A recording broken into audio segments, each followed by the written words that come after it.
Welcome back to another episode of Feel Free, the only podcast that'll tell you to chase your dreams and call you out and all your bullshit, myself included. Extremely excited for this week's episode. We are joined by Mr. Ryan A. Bush, the author and founder of Designing the Mind, the upcoming author of Become Who You Are, and the creator of the world's first Psychitecture platform, Mindform. Ryan's ability to blend creativity with research with introspective thinking has been a huge hit in the self-development community. And on this week's episode, we talk about our mutual love for philosophy and then get into some of the themes of his upcoming book, Become Who You Are, which you can pre-order on his website. I will be dropping links to all of his products and resources down below. So show the man some love and sit tight because we're getting into the episode. Yeah, eudaimonia. Eudaimonia. Did you want to go into that topic at all? Because I honestly am not well versed in that. Yeah, I'd love to. So you can think of eudaimonia. It's the term that the ancient Greeks used for sort of the ultimate happiness, the good life. And it means something a lot deeper than I think what happiness means when we use it a lot. It wasn't a momentary feeling of pleasure or joy. It was a very deep satisfaction with your life and yourself. And what's interesting is that all the ancient Greeks pretty much agree on this, that eudaimonia is closely linked to virtue or something like virtue, right? Arete is the word they used, which has been translated a few different ways. One is excellence, and that can sometimes be more clear to people than virtue. So it's not just this preachy morality thing. It's about striving for excellence and bringing out your own personal excellences. And they argued that, it really doesn't matter what happens to you in your life, right? Socrates was, sentenced to death essentially, and he chose to stay and chose to be executed because he wanted to, reach toward eudaimonia. He wanted a deeper kind of happiness that had to do with your character and your choices. And it's, these thinkers often said, no one can hurt you if they can't harm your character. So it doesn't matter what your circumstances are. You can achieve eudaimonia in a prison camp, right? Yeah, I think one of your quotes was like, nobody or their actions can take your virtue away from you. And I was like, damn, that's so true. And I think we get caught up in our own heads a lot with these. I think you also mentioned like these self-narratives, or negative self-narratives that are in our heads. And I think trying to dispel those is so key to reaching that state. Yeah, I mean, another thing on the ancient Greeks is that the Stoics really inspired the practice of cognitive behavioral therapy that we have today. They were really the originator of a lot of these ideas about how our thoughts and beliefs lead to our emotions and our moods. And so, I think those self-narratives, they very often become distorted, especially in the modern world. And that requires a kind of restructuring process that you see in Stoicism. You see it in CBT if you seek out therapy. But other than those schools, most people aren't really exposed to these ideas. And most people don't know how to go in and actually change their beliefs that are causing them to suffer and rework them. And so they're kind of just trapped in their own personal narratives, and that can get ugly. Right. And, for someone to write a book on this, you've obviously had to have dealt with things of this nature, right? So you're pulling a lot of inspiration from philosophy and psychology, and then your own ups and downs as well. So why are we struggling so much in this century with, these behaviors and these habits and stuff? Yeah, a lot of layers to that, and I will get into my own sort of personal challenges. But, just to address that last point, a big part of why people are struggling so much with these things is that our brains weren't really built for the world that we live in. We were built to live in, tribes of 150 people where things like social media and cocaine and all these other addictive things didn't exist. And they've sort of been designed to hijack our natural reward systems. And so it is very easy to get caught up in behaviors that you're not proud of, that don't serve your, talking about virtue and eudaimonia. And so I think it's not too surprising that we see things like depression on the rise. There are more temptations than ever pulling you away from what is ultimately a good life. And there's also more things distorting your views on yourself, right? You know, if you're getting all your information about who you are and how you fit into your community from, you know, a social media app, how is that going to affect the signal your brain's receiving? And so I think a big part of the answer is the world is just so different and getting more and more different from the one that our brains sort of evolved to exist in. Yeah, and you know, I could talk for days about the social media, the technology, and stuff like that, because that's big. And you used a word called virtue domain. Now, this online community, this social media, or the society we're living in now that's not designed for us right now, where do we find these virtue domains at? Where do we find these places where we can, you know, achieve our virtues or even find our virtues? Yeah, that ties in pretty well, actually, with my challenges. So, you know, a few years ago, I was working at a company where I decided to go part-time and write my first book. And I was pretty much struggling to write this book a few days a week. It wasn't going as smoothly as I thought it would, getting my ideas on paper, as a lot of first-time writers find. I was at this job where I'd kind of become relegated to doing these really tedious sort of engineering drawings instead of the creative work that I started doing when I joined the company. And I really wasn't good at it. And I had, I had coworkers who were criticizing me and who had taken a dislike to me. And I was struggling with that. And then there was also a global pandemic, which doesn't tend to help if you're going through an identity crisis. So no. I really was at a place where none of the main areas of my life, or very few of them, I did have a very, happy relationship that I'm very thankful for, but pretty much everything else, it was not serving to show me what I'm good at and to bring out my greatest strengths or virtues. And as a result, my view of myself, my self-esteem, and my mood in turn was kind of going lower and lower during that period. And it kind of hit a point that you would say is sort of mild to moderate depression for a while during that period. And I think this really is what caused a lot of these ideas I'd been studying for so long to click into place. This lived experience allowed me to piece together this theory about what actually causes our well-being, what causes depression, and how does self-esteem work, all these things.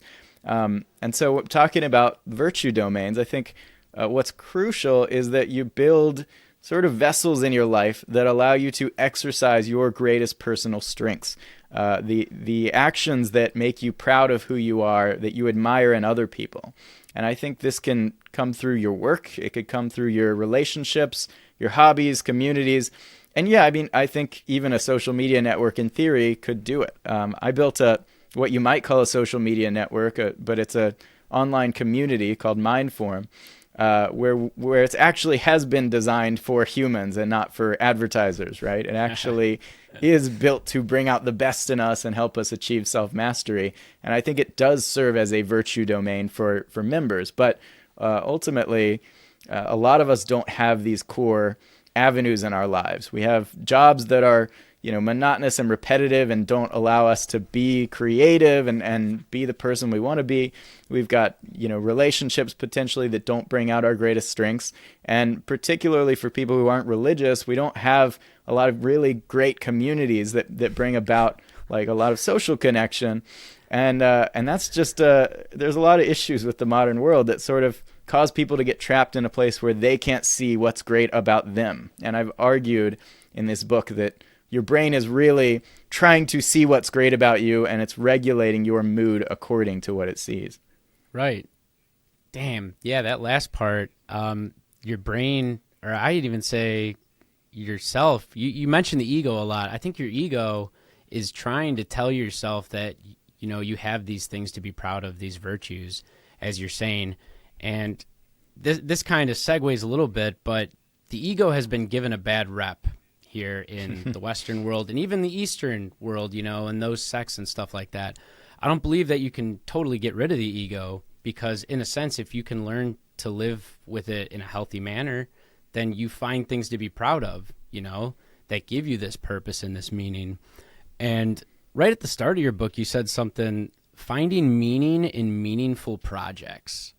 And I was like, damn, because, if you just go to work and come home and scroll your phone, like, where's the meaning in that? You're just paying bills to survive, right?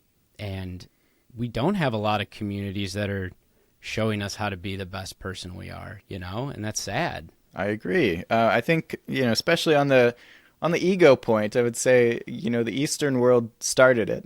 a lot of these Eastern philosophies have argued that, the ideal is to transcend ourselves, whereas the ancient Greeks said the ideal is to build ourselves up, right? Eudaimonia. It's pretty different as an ideal from enlightenment or self-transcendence or ego death. But the West recently has really taken a liking to these Eastern ideas, and now you find them in every self-help book and every spiritual work. So that your ego is your enemy. It's this evil sort of mechanism in your brain, and you have to get rid of it.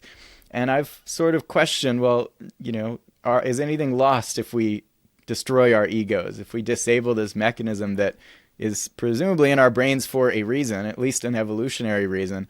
Why are we trying to, permanently disable it or escape it? And, what I've found is that really the ego does cause a lot of suffering.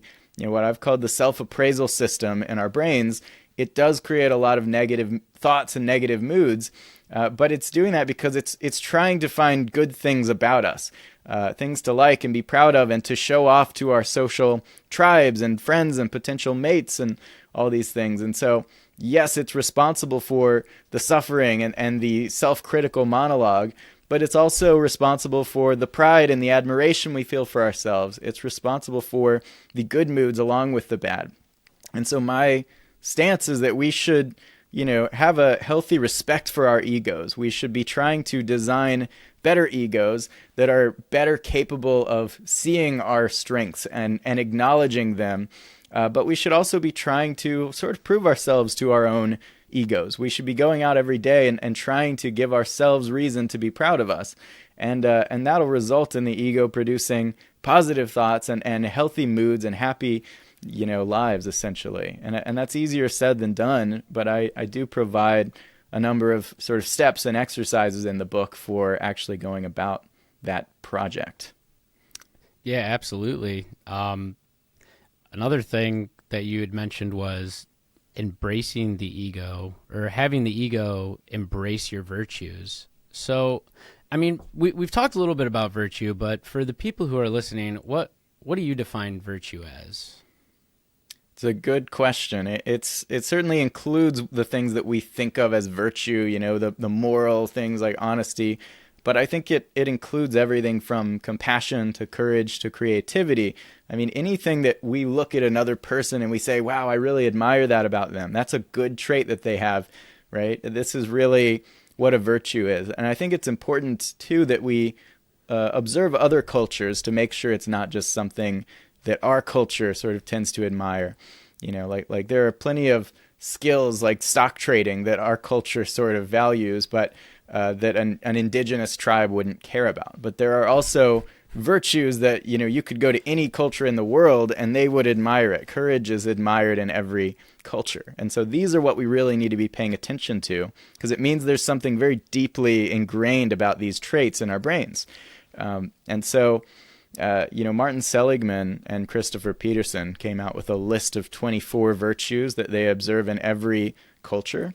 And I think, creating a finite list is always going to simplify things like this, but it's a great starting point to just look at this list and say, these are the things that humans universally value. And so chances are I value them and I should learn to embody them as much as I can. I also think it's important to study your own greatest virtues and identify what those are. So, Martin Seligman, same, pioneer of positive psychology, he created a test that you can take called the signature strengths test that'll basically give you a starting point and tell you these are your top 5 virtues. and you can sort of home in on those and say, how can I amplify these? How can I bring these out more in my life? That's really going to be the key question when it comes to improving your life and your happiness in the next stage of your life. Yeah, and I think, yeah, that's crazy because a lot of people get lost when they try and like better themselves. You know, they think I'm just gonna like diet and go to the gym and my life's gonna get better, and then people end up like losing steam. They're like, well, I'm not passionate about trying to heal myself. You know, well, it's like you haven't found your virtues. You haven't found a reason to want to get better yet. You know, you can fill your time with a lot of really good habits and activities, but you got to have a reason for doing it. You know, I agree. If you are, motivated to, say, go to the gym and exercise because you want to get a six-pack for the summer, that motivation is going to really have some ups and downs, and it's probably not going to be sustainable. But if you want to do it because you want to exercise your virtue of discipline on a regular basis, and you want to make this a part of your lifestyle and not just use it to achieve some external result, it's going to be a lot more powerful and sustainable. And it's also going to do what I would say is more valuable, which is to actually show your brain, look, I have discipline. I have this positive trait that we admire in others, and hence I admire myself. And that's really the core question, is how can I earn my own admiration more? That's, I think, what should be underlying our desire to exercise and to write books and to, create music. It's all ultimately about exercising our own strengths. And I think that's why, that's the biggest reason why I go on podcasts, and maybe why you host them. It's because I have strengths that I can bring out, and I can do it through this avenue, essentially. And it's enjoyable too, finding something that's difficult to do, because it's, if everything was always easy, I find that we get very bored with life, so we need to have those difficult things to do. Specifically, one story that stood out in the book was you had been homeschooled, and then you decided that you wanted to go to real school, which was a shock. And then you also joined the football team, right? And you play for 4 years. Yeah. That is, I'll be honest, I played 2 years of football. I played in sixth grade and I played freshman year, and I was just getting knocked around, man. I'm like, yeah, I belong in golf. I'll be honest. Oh, you and me both. I was getting knocked around too. I just didn't, for some reason, stop getting knocked around. No, I think it served its purpose for me, which was not to become a starter on the team and be the all-star, but to get out of my comfort zone. Because I didn't have the social skills that I knew I should at that point in my life, and I felt like I was afraid of the world. I was afraid to talk to people, afraid to be seen. And so I kind of asked myself at one point, and I don't know how I knew to ask myself this as a 12 or 13-year-old, but what could I do to get as far out of my comfort zone as possible? What would be just the craziest thing for me to do? And for a little 100-pound kid who probably belongs on the chess team, joining the football team was it. And it ended up doing, exactly that. It did get me out of my comfort zone. It allowed me to connect and build camaraderie with a lot of people that I'm still friends with today. And it also gave me this kind of reference experience where I can pretty much remember what it was like on game night of a football game anytime I'm doing something that I might be nervous about. If I'm going on a podcast, I can be like, well, at least it's not game night on the football team. So, it's really valuable. And I talk about this a lot in my anxiety program, the anxiety algorithm, how really going toward the thing that scares you is exactly what you need to do if you want to get rid of that fear that's holding you back. Yeah, for sure. Yeah, that's honestly the virtue you probably got going to school with the football was probably courage, the courage to step out of your comfort zone like that. That's huge. I think I gained several virtues through the experience. Yeah. Definitely courage. Yeah, that is for sure. I played a lot of sports in high school. I played baseball, basketball, and golf. That sense of community, that camaraderie, you really can't replicate it. And it's so sad to see us, millennials and people who are older, like we leave high school and college, and then we don't have this sense of community. And the sense of community comes up a few times in your book when you're talking about depression and the virtue domains and stuff. And you've created a community online with the Mindform thing, which is awesome. I'm actually heading to a Narcotics Anonymous meeting tonight because I'm looking for a different type of community as well, other than the people I play basketball with. Mm-hmm. So stepping out of that comfort zone, it gets a little more difficult as we get older, don't you think? Oh, yeah, absolutely. As far as the community goes, it is really difficult. And one thing that you brought up, I've got this online community, but I actually have ambitions of turning it into a real, like, in-person community. I want to build Mindform centers kind of around the world, so that just like you have a gym membership or a health club membership, you can have a mental health club or mental training center membership, and a place where you go and build community and work on yourself and your mind and improve your emotions and habits and values. So this is maybe a little bit longer term vision, but absolutely something I plan on doing and scaling Mindform to a kind of a bigger level. And then what did you bring up after the community part? What was the end of that question? Do you remember? Shit. No, it's okay. That's all right. Well, like the depression thing has been on the rise, and you would think with the rise in technology and social media, and it's like I can talk to my family members who are thousands of miles away. You would think with this ability to integrate on a digital scale like this that people would be more connected, right? But why we feel so disconnected. And I think that was huge during the pandemic too, because we were locked down too. We have the ability to call and talk to people and stuff, but we still feel like holed up, Yeah, no.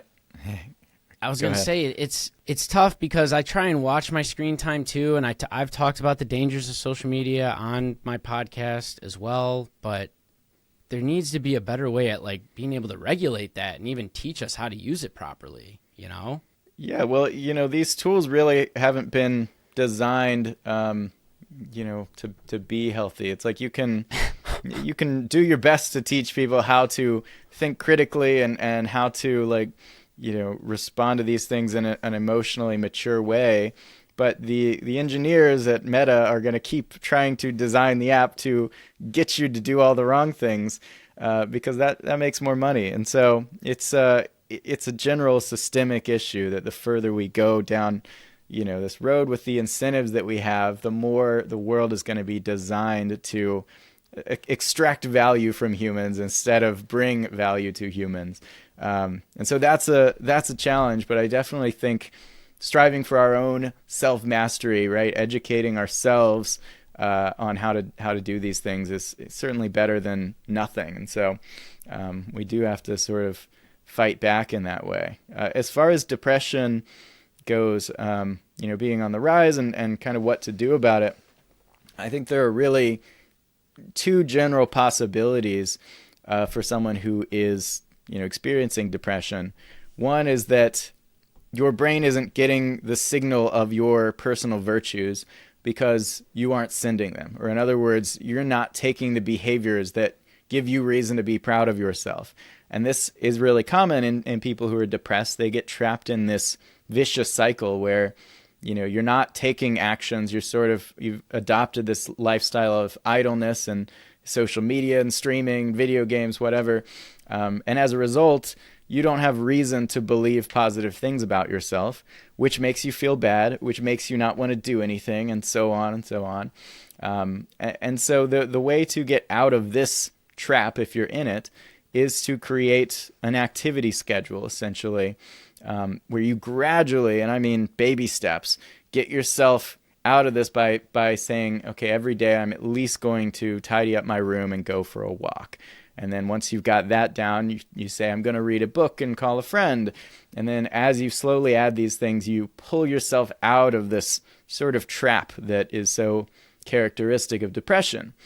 On the other hand, the second possibility is that you are living a good life that should be giving you reason to be proud of yourself, but for some reason or another, you can't see it. And so your beliefs are distorted. You have a warped worldview. And this can happen for a lot of reasons, your upbringing, trauma, whatever. But in this case, it may not be that you need to create an activity schedule. You may need to go through what's called cognitive restructuring in CBT to actually work through those beliefs and correct those distortions. We have a lot of these common distortions, like black and white thinking, for example, assuming, well, if I'm not a genius, I must be an idiot, right? Those are the only options. And we get trapped in that thinking, and we really hold on to those beliefs for years sometimes. And so learning how to log your thoughts and go in and actually reframe and question and challenge your beliefs is really critical to, getting out of a depressed sort of space and a negative view of yourself. And really using these tools in combination is one of the most powerful ways to sort of get out of this trap. Yeah, and that the funk is dangerous, as I call it, when you're in that type of pit. I can't say I don't see the world a little black and white. Unfortunately, I'm a 0 to 100 person. I'm, I go to Narcotics Anonymous. I'm 4.5 years sober from drugs and alcohol. That's awesome.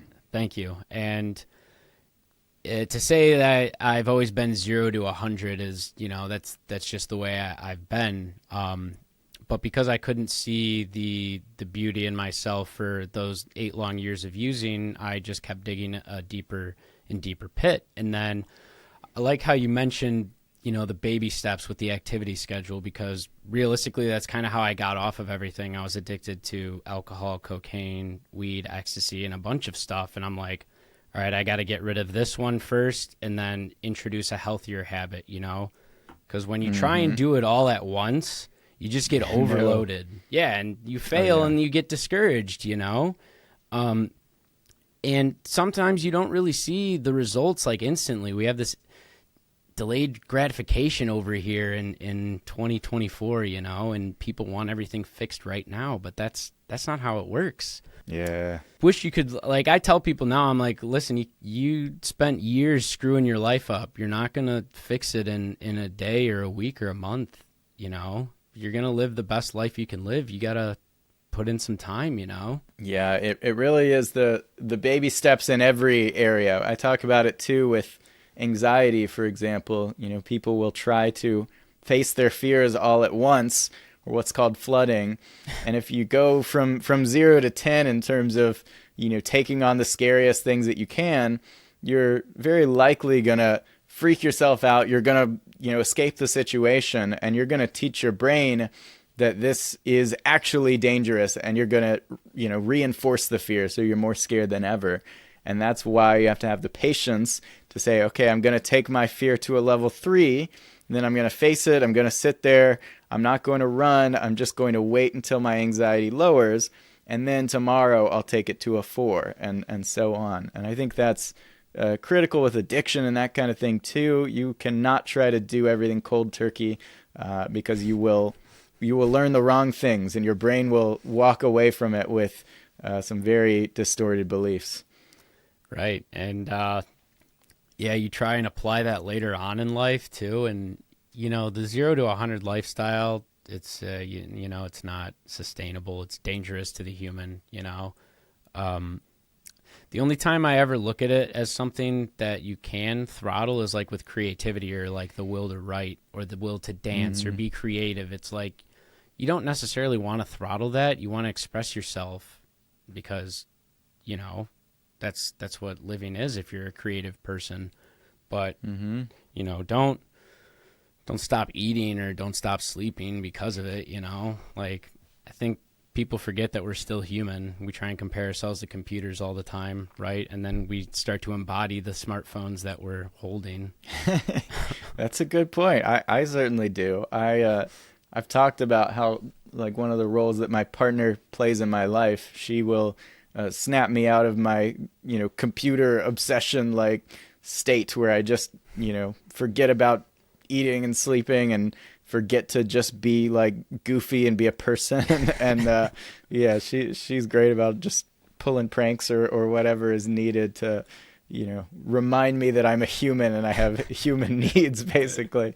But absolutely, we do get sort of trained into this like obsessive state where we turn into computers, and I think that's probably not too healthy. No, and I don't talk like much about, politics and other stuff like that, but the whole grind culture here in America, it's just it's not good. This whole gotta grind, gotta hustle, get a side hustle, keep making money, climb. You're just gonna get burnt out. That's not what life is. No, I agree. I mean, it's funny how you even see this showing up in the philosophical spaces that you and I are interested in. I've been seeing all this, I call it mixed stoicism.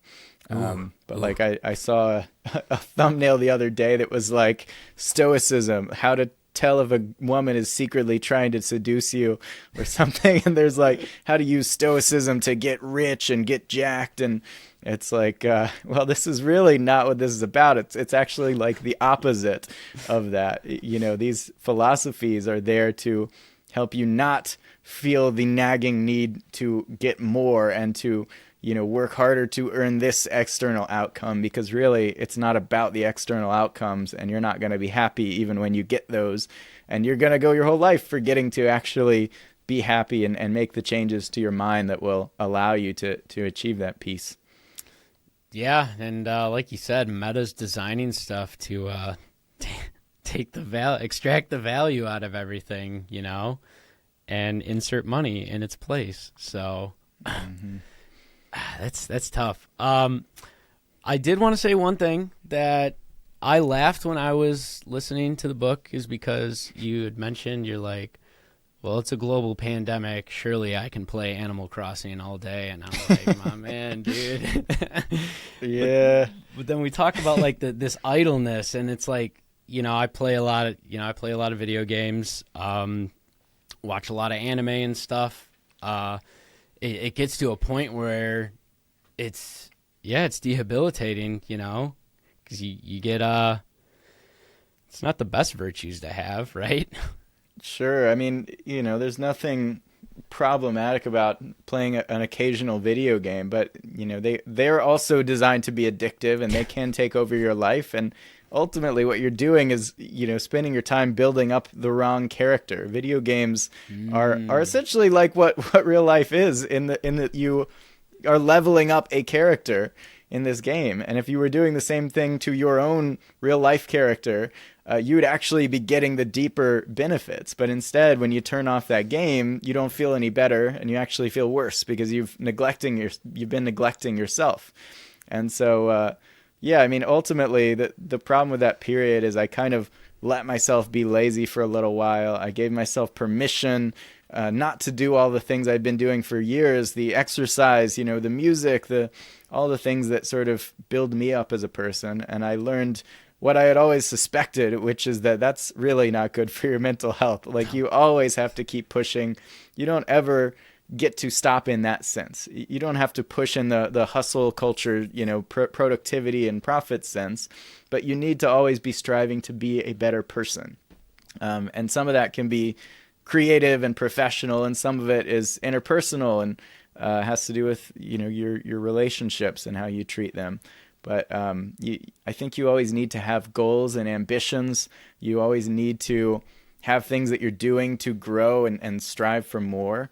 And the minute you let yourself be lazy, your brain notices. It starts saying, oh, I'm not seeing evidence of those strengths that I always thought I had. And then before long, you've forgotten that you even have them. You forgot that you're a creative person because you haven't shown yourself in 6 months.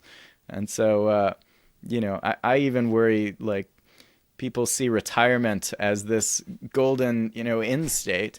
And then once they actually ride off into the sunset, they're like, now what? Now my whole self-esteem was coming from my job, and now I don't have my job anymore. What am I good at? I don't even remember. So it's really important to think about how we sort of demonstrate what we're good at to our own brains and build our own self-esteem. Yeah. And I think with the video game thing, or even the community aspect of like the online community, is we can be something that we're not out here in reality, right? And the things that we don't like about ourselves, we don't have to take into the online world with us, you know? So, Yeah. and then when we turn that game off, like you said, we come back and we're like, I don't feel fulfilled at all. Now I got to deal with this heaping pile of human that I just don't know what to do with, you know? Yeah, and you know, there is something extremely important to be learned from video games. There's a book called Reality is Broken that talks about all the ways that video game designers have learned how to create this kind of ideal world, ideal system that makes you actually want to do it. And we haven't designed our real world in the same way. It doesn't tap all the same, you know, neurons. It doesn't make us want to go out and do these things. And so we kind of sometimes have to do a dopamine detox and step away from these things to learn to appreciate how rewarding it is to have real life relationships and do real life creative work and all these other things.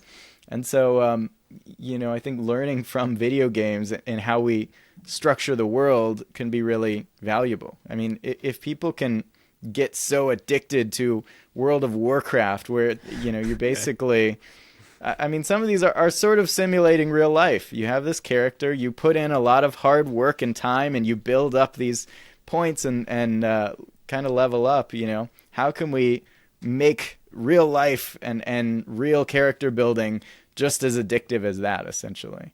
I think for some of us it is, but it's an acquired taste for sure. I think it's an acquired taste, but also like a muscle you got to work, you know, because like, you know, right when you start, I actually got a buddy. he just hit his 12-month sobriety mark from alcohol and heroin, and he comes into town a couple months ago, and I wasn't doing so hot because my cat died, right? And you know, I'm still sober, thankful for that. Obviously, always grateful. And he comes in with like, man, such a fire for like wellness and like improving his life. And I'm like looking at him and I'm like, damn, that's awesome, you know? Because once you start that 6-month period of not being creative, not doing good things, and you get used to putting yourself down, and then just like one instance of somebody doing it and you see it and you're like, oh shit, like life can totally be like that, right? I just don't know how to go about it. And that's where most people struggle with, honestly, you know? Yeah, well, I think that, you know, you bring up a really good point, which is kind of like role models and the importance of having people you admire that show you these things. One of the things I talk about in the book is how important it is to build a list of the people you admire most. You know, these can be like people in your life, historical figures, fictional characters even. But essentially, like creating this list and then going through it and writing down specifically what you admire about these people. Each person, what are the traits they have that you really like? What are these specific types of actions they take that you wish you could be more like? And that is a pretty good blueprint for who you need to become next. And you can break it down into individual habits that will allow you to be more like these people. But essentially, your own impulses of admiration tell you everything you need to know about where to go. This is your built-in compass, essentially. And paying more attention to that and learning who you admire and what you admire about them basically tells you where your next step needs to be. Yeah, and I think having role models is so important. I mean, everybody here in America or in the world, you know, with the rise of Hollywood and movies and media and stuff, we have all of these fictional characters that we look up to, right? But we don't know how to go about embodying those virtues, right? Because it requires a lot of hard work.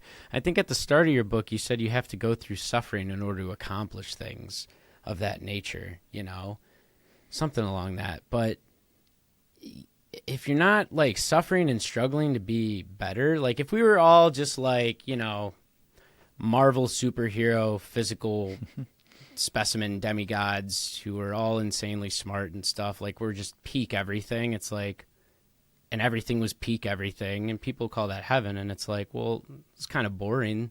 Everything's done. right? Mm-hmm.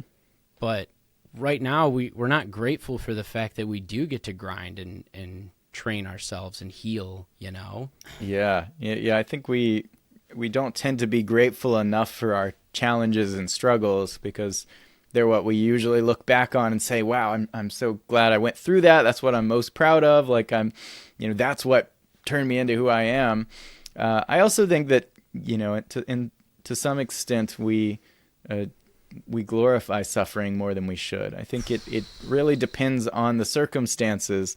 Some types of suffering are completely unnecessary and it doesn't help us improve at all. And we just put ourselves through these things unnecessarily. And other types of suffering, I think, really do cultivate greatness and creativity and character and all these things. I sort of use this dimensional model to get this across, where you've got an x-axis which represents pain and pleasure, a y-axis which represents loss and gain, and then a z-axis that you could think of as depth, mountains and valleys essentially, which represents virtue. And so really it's the z-axis that matters. You want to build the most virtue that you can, but sometimes you'll have to go into, you'll have to go towards suffering in order to climb up that mountain. Other times you'll have to go, towards pleasure to climb the mountain. So really keeping your eye on that core element of virtue and just using your circumstances and your suffering or your pleasure, really just using these as instrumental steps toward that virtue, I think is the key. Yeah, I mean, the whole what doesn't kill you makes you stronger thing, I definitely rings true. And, before Katy Perry started singing it, there was, some German man in the mountains writing it, which is definitely one of my favorite quotes by him too. Yeah. I think finding those challenges and then not always heading towards suffering, but those uncomfortable moments you had talked about with like anxiety, it's like you want to actually go towards the things that make you uncomfortable. You want to have these ambitions, you want to heal yourself, deep down we all want to be better people. I just think we forget that because it's hard facing what the things we were wrong about. That ain't easy shit. Yeah, no, I think you're right, especially about Nietzsche. I mean, he's certainly like the right person to take it from. He spent his whole life suffering, basically. Right. I mean, he was extremely sickly his whole life. He descended into madness later in life. He struggled with people and, rejection throughout his life too. And so if he's coming out of it and saying, I think this is actually what makes us better people, we should listen. I think, we can look at Viktor Frankl too. He was in a concentration camp, and I'm certainly not advocating for concentration camps, but if you can come out of that kind of experience and say, yeah, it's really not having a comfortable, easy life that makes a life good. It's about virtue. It's about meaning. It's about character. It's about who you're able to become. Yeah, I think we should be listening to that a lot more. I think our brains are wired to pay a lot more attention to the flashy things that don't really deliver. I mean, drugs are a great example. They deliver the short-term high, but not the long-term deep satisfaction. So actually internalizing this sort of deeper three-dimensional way of looking at our lives instead of continually chasing the thing that we desire now, but that we've learned time and time again doesn't actually make us happy. I think it takes work to overcome our natural biases, but I do think it can be done. Yeah, I think it can be done with the right help and the right drive, obviously, and reading and listening to books like yours and listening to podcasts. I have a lot of people who are getting really into podcasts like Huberman Lab and Modern Wisdom and other podcasts like that, which are awesome and inspirational and stuff. And I believe we're getting to this point in humanity where we are going to heal. Before it was just about survival. Now we have survival down pat, and now we're like, well, what do we do with all this free time now, right? I think we're going to get to this really nice point where, everybody's able to like heal from whatever trauma or messed up stuff they've been through, with the help of people like you and me. So that's always something to look forward to. That's definitely an optimistic take. I can see it going that way, and I can also see the systems in place and advanced artificial intelligence making things worse for everybody. Of so course. I'm very much hopeful for the better version of that, but I think we need to some things need to dramatically sort of turn around for that to happen. Of course, yeah, but I mean, you wouldn't be doing what you're doing if you didn't have a little hope about it, right? Sure. I mean, I've at the very least I've impacted thousands of people. At least that's what I see in my inbox and my Amazon reviews. But we we need larger scale change, and I do have a sort of glimmer of hope that I could keep developing my work and be at the right place in the right time and have some ability to impact things on a more systemic level. So absolutely, I do think there's I think we got a shot here. Honestly, it couldn't have said it better. It's just really nice being able to talk to people who also not only want to change themselves, but also want to help change the world for the better, because we have our faces in our phones, we go to our jobs, and we come home and we look at more screens, and we're not seeing any evidence that there is any hope, but talking to you right now, or talking to other people in my life who are excited to hear about the podcast, or they're excited to hear about a new book or something, like, there is that part of humanity that's still living there, even if, these institutions are going to pile substances and products on top of us. Like, there is a glimmer of hope, Absolutely. I am all out of questions. Well, good. We got through it all. That's awesome. Yeah. Is there anything else you wanted to talk about? I mean, I was actually going to ask you a few personal questions, like favorite video games or books or TV shows, favorite food and stuff like that, Yeah, let's do it. For sure. You got a favorite video game? Oh man, I'm a Nintendo guy to my core. Bro. So Me too. Yeah. Oh yeah. Nice. Oh yeah. Yeah, I had all the systems growing up. I remember when I got my first Nintendo 64, and those were good times. But I mean, Smash Bros has a special place in my heart. Zelda, I did have to get the newest Zelda and spent a good 60, 70 hours playing that. So that's a good one. I mean, you can't beat that. But that's most of my favorite video game. I really like Far Cry as well, and like some of those kind of open world, like stealth type games. I just got into open world games in the last 3 years, actually. I didn't play them before. The first open world game I played was Breath of the Wild, actually. And wow. Yeah, okay. I was like, damn, this is lit, And then then I get The Witcher 3, which got ported to Switch. So I'm a huge Nintendo guy. I actually refurbish old Game Boy SPs and Game Boys and stuff like that. Really? Yeah, just to, like, have something to do with my hands. It's a little technical. My favorite game is probably Fire Emblem, though. So, I have not really gotten into Fire Emblem. That's interesting. I'm all turn-based strategy, so that's the Pokemon games had a little turn-based in it, but Fire Emblem's definitely up there for me. I played a lot of the Pokemon games growing up. So good. Yeah. Do you got any favorite books you're reading right now?